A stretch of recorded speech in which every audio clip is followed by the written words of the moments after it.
It's an honor to be back in a country that I love completely and owe so much to in the future. It's also an honor to be with an individual that I believe is one of the top 3 leaders ever in the history of this world. You do not realize how lucky you are to have him as your ambassador to the world. Every time I'm together with him, I learn something new. And about the time I think I'm really getting this, then he opens up my mind for one more step. Shortly, we'll get up on stage, and I get to do something that I love doing, which is have a chance to interview him on the events that are going around the world and his advice and what he sees happening. But before we do that, I want to take a step back, and I want to level set what is about to occur on a global basis at a pace that will be exponential compared to the changes we've seen before. We are about to enter an era where the world goes digital, moving from 1,000 devices connected to the internet when Cisco is found to 14 billion today to 500 billion in 15 years. Remember, the power of a network is the number of devices squared. This digital world would disrupt companies and countries. It will, as a whole, just like the first internet revolution did, raise the standard of living of many in the world. And it, for the first time, gives us a true chance at inclusion of everyone in this country and every major country in the world. But it requires the courage that we've traditionally seen out of this country to reinvent yourself. There is no entitlement. No entitlement for the U.S., no entitlement for Israel. It's about how do we constantly change ahead of the time. 3 years ago, when I began to talk to the major U.S. corporations about the change that was about to occur, I'd stand in a room like this and talk to 100 of my peers and state that 40% of us will not exist in a meaningful way in 10 years. And people were very kind, saying, well, John, you've often got transitions right, but that's not going to happen. All you have to do is ask Walmart and GM and Ford about Uber and Amazon.com, and you realize those things have really changed. This is an era whether you either disrupt or you get disrupted. It is a pace when people think about an Uber as a taxi cab replacement when it couldn't be further from the truth. Uber is a technology company first with a shared asset that will completely transform transportation and how even with America, with our love affair with the cars, may not own cars in the future. Fast forward, GM and Ford, both of which have come into Cisco's headquarters in the last 4 months with their board of directors and their leadership team, and knowing that just because they led in an automotive industry of the past, they may not lead at all in the future. And that data collection from smart cars will be where they'll make the money as they move forward. When you think about it, a corporation of the future, if we operate like we've done in the past, may exist just with a CEO and a CIO. And everything else is outsourced. Sales is outsourced, engineering, legal, IT. And the only way you beat that as a company is if you horizontally break down the barriers within your own organization and focus on a different outcome. And what I'm saying is every corporation in the world, regardless of size, and by the way, every government, is going to have to restructure themselves, change compensation systems to about speed of innovation. Why do companies, or perhaps even governments, fail? The number one reason, in my opinion, is they failed to get market transitions right. There's never been a bigger transition than this digital world. The second is they continue to do the right thing too long. And this is where all of us should be getting nervous. Because all of us have been successful by doing the right thing we've done before, but 3 to 5% better.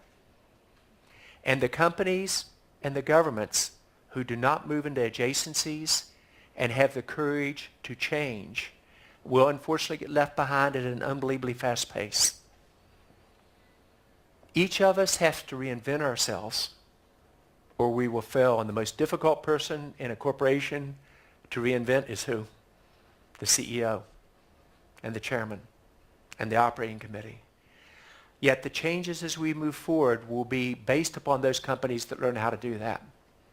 And as we've seen in business challenges and also recent surprises, perhaps in the UK and in America, those companies that get too far away from their customers and don't identify the change in buying behavior or get too far away from their citizens suddenly can get disrupted in ways that surprised us.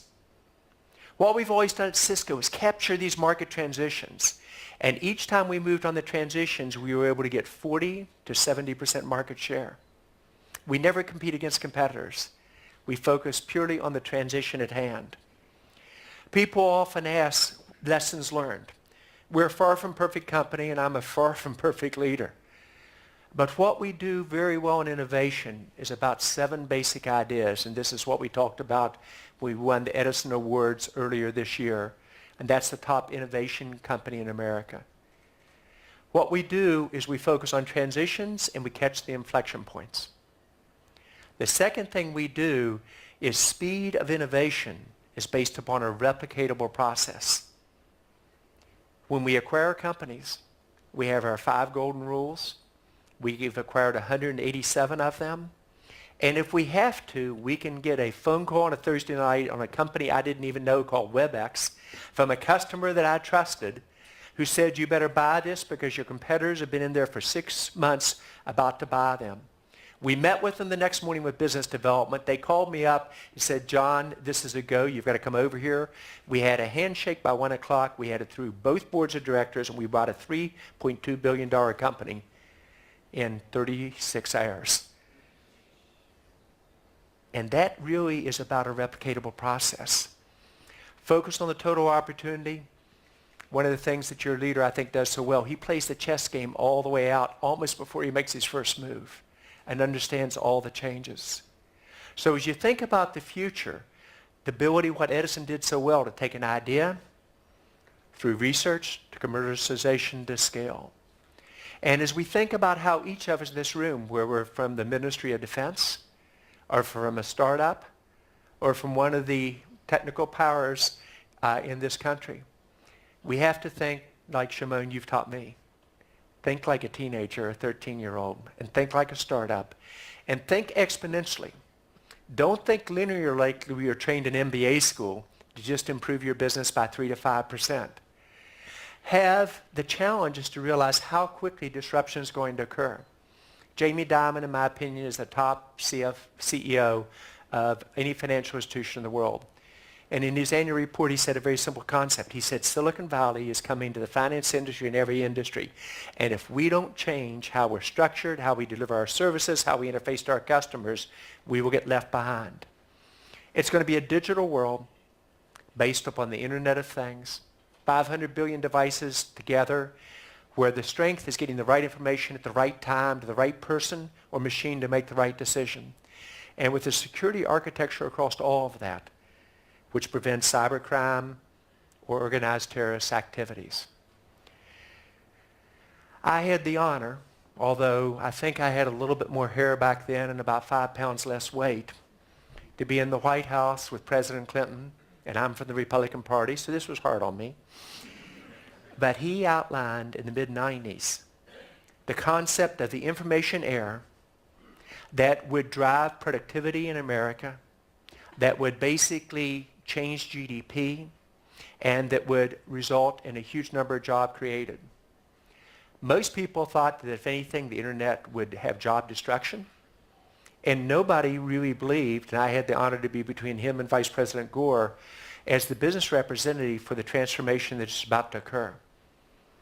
We just, during his time period, increased by 22.5 million jobs, GDP growth of 18%, and real per capita growth of the average American household by 17%.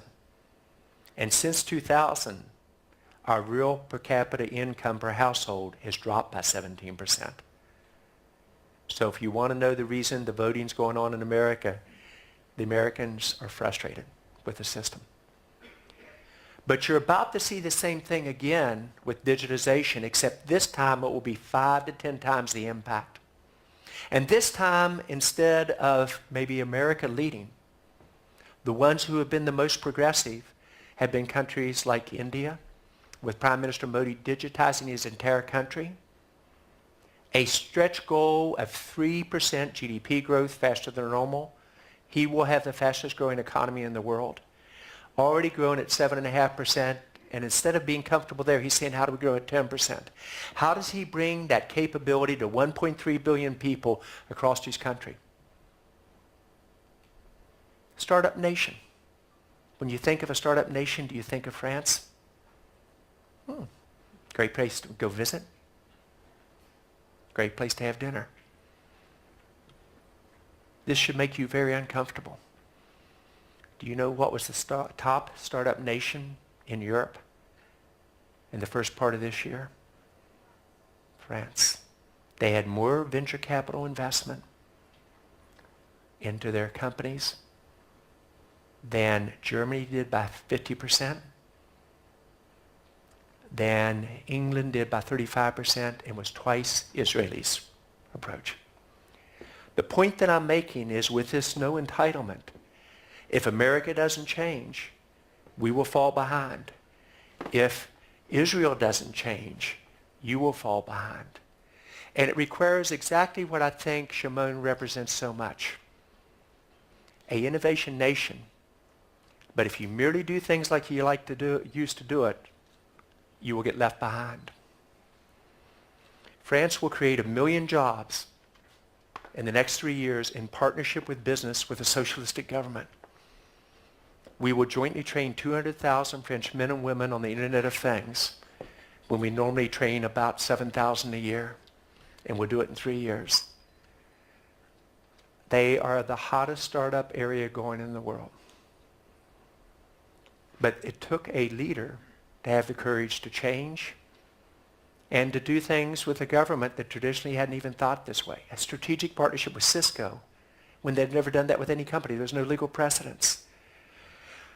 What we're doing in India is think about creating 1 million jobs per month. Think about inclusion for every person in the country.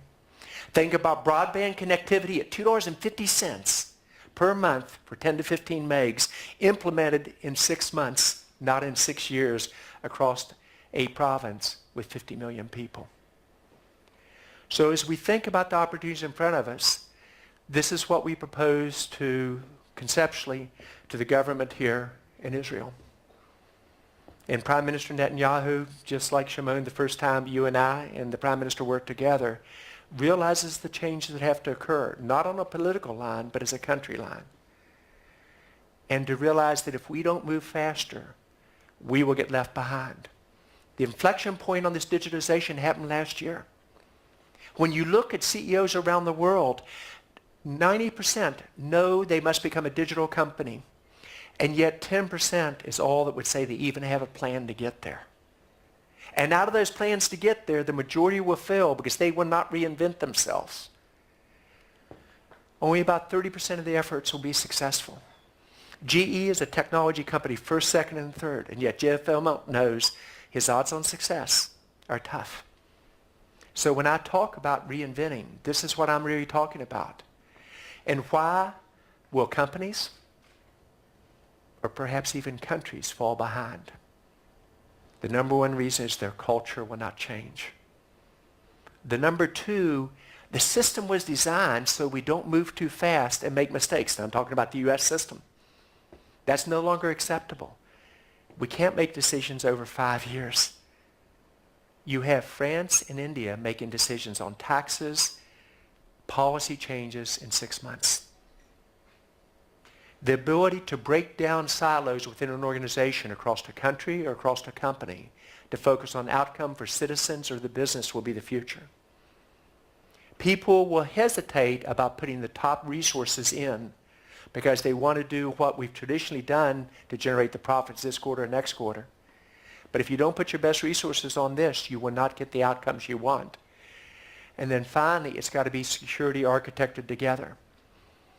The opportunity is almost unlimited. $19 trillion in the next 10 years. And when we first said that, everybody said that's way too high. And now people like McKinsey are saying we're off by a factor of 2. It's going to be twice as great. That is 2.5% per year to every GDP in the world. I don't need to tell you that this is a factor of probably 3 to 5 times what the internet revolution was by every industry segment. But it requires thinking dramatically different. With a security architecture where everybody in this room knows, how many organizations in this room have been hacked? Military, I know you're not going to raise your hand. Every organization in this room has been hacked. The problem is, by the time the bad guys get in there and you find out, they've got the data in 9 hours and the average enterprise doesn't find it out for 2 months. So security must go across this whole umbrella. And what you saw occur in the Ukraine with their neighbor, they took down the whole electrical grid. That could happen in any country in the world. So as we think about the changes, and using Cisco as an example, it isn't about the technology, although that's what most of us in this room get excited about. That's the easy part, cloud and collaboration and mobility and architectures. It's how do you change your organization structure? It's how do you change your culture? It's how do you focus on speed of outcomes? I know every employee that's been hired at Cisco with exception. I hired them except 22 people. And yet we changed 41% of our sales organization, the best sales organization in the industry, because they were selling routers and switches as opposed to outcomes. I know every illness in our company of every employee that's life-threatening for them, their spouse, or their kids, and we take care of them like no one else. But yet we thought this change would be so both transformational and so disruptive. If we didn't move, we would get left behind. We do this off of architectures, which combines products in a way that allows you to get end results with dramatically lower operating cost and with a much higher probability of success. Every major digital country in the world is partnering with us. Every major smart city has at the heart, like Barcelona and Hamburg does, Cisco. But it is how we do that with the market share leadership that we have in almost every product area, and how we have our own digitization strategy plan. It isn't so important what this is. It's, do each of us in this room have your digital plan for your company or for your country?